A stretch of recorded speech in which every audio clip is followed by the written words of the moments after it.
You're listening to Hackers IRL. We're the people the news pretends are a single character. We are not. We pop shells, walk our dogs, fight with our printers, and somehow ship the work. This show is voicemails. Brain dumps from our side of the wire about whatever's on our minds. The line stays open.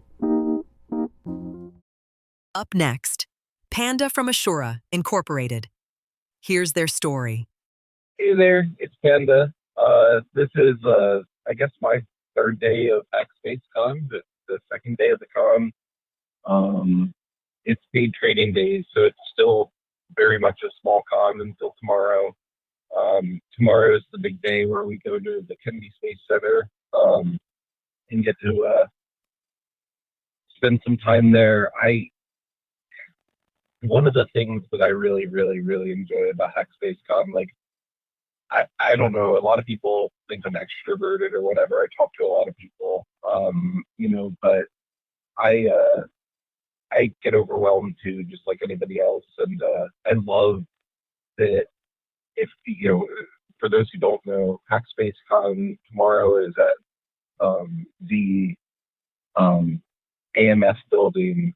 So it's the Astronaut Memorial Foundation building. They have a lot of classes and competitions and all other kinds of educational stuff there.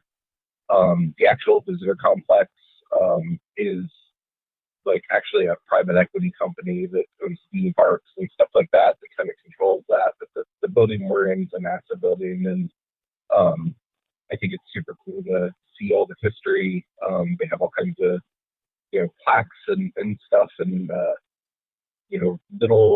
little rovers from previous competitions that they held, and just cool stuff you wouldn't really see in a normal theme park.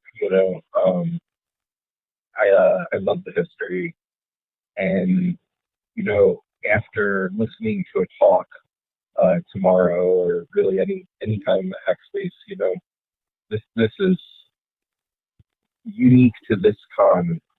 If I get a little overwhelmed or overstimulated, I can go to the Shuttle Atlantis and check out that presentation, or I'm not going to spoil it for anybody, but if you haven't been to Atlantis, please check out Atlantis, watch the show the whole way through, and just enjoy it. But being that close to amazing things that have flown, and just seeing the greatest human accomplishments while I'm around my friends hacking things. It's a unique experience, and I'm really thankful to be able to participate at all, let alone to the extent that I do. It's super cool. So anyway, if you're here, definitely come say hi. And today I did a satellite. So I worked pretty much a normal day from my hotel room, and then we have night classes for some of the paid training classes this year, which is really cool. I did a satellite hacking class yesterday and today. It was run by Tim Fowler at Ethos Labs. He did an incredible job. Definitely shout outs to Tim. One of the things I really liked about his style, I guess you would say, he makes it a point to kind of pepper in, stuff beyond just spacecraft. He's not just talking about satellites and ground stations and the technical side of it. He really digs into, what makes us unique, and how our perspectives are valuable. And he's really passionate about creating more hackers, and I think that's a really good thing, because we definitely need more of them. Whether it's to shore up the future of space warfare, space cybersecurity, or who knows, maybe we'll stop Skynet. But anyway, the satellite hacking course has been really awesome. We got to interact with a bunch of the lab setup that he has. He built these little tiny CubeSats that are um, a good representation of CubeSats in space. And there's a simulated ground station where you can basically connect to the CubeSat. Every student in the class got one of each, as well as a software-defined radio to mess with the signals between that satellite and that ground station. So, like yesterday, it was all about just talking to your satellite from your ground control station, pulling telemetry, sending commands. Today, it was more about, capturing commands from other people's transmissions, and then actually hijacking those CubeSats. So, we were able to listen in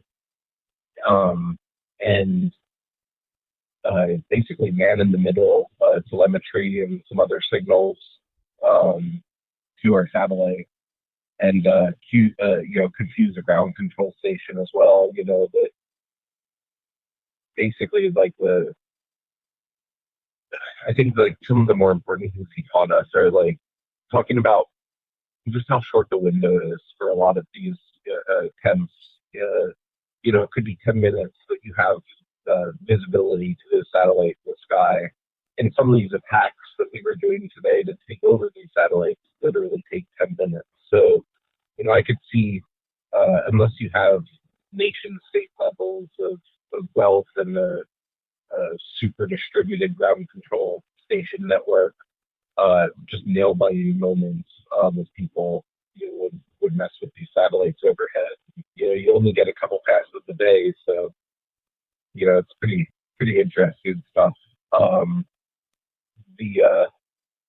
The fake telemetry that we injected would throw these satellites, off course, or confuse a ground station operator.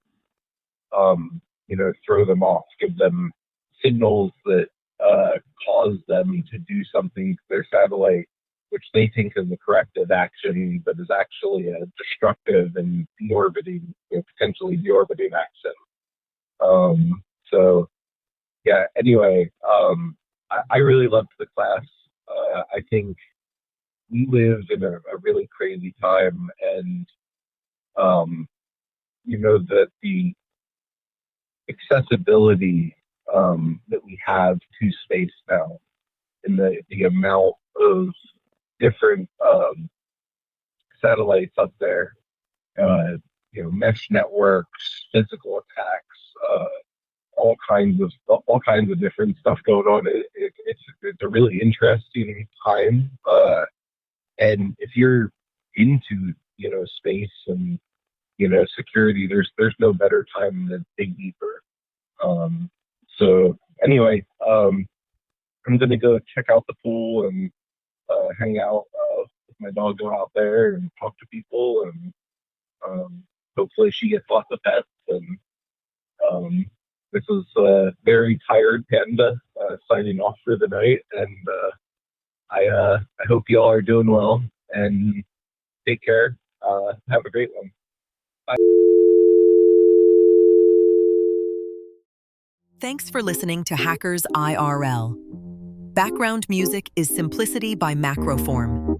If you've got a story of your own, a breach, a leak, a close call, or just something on your mind, join us. Call 904-915-HACK. That's 904-915-4225. Up to 10 minutes. Choose to preserve your OPSEC, and we distort your voice before anyone hears it. End of transmission.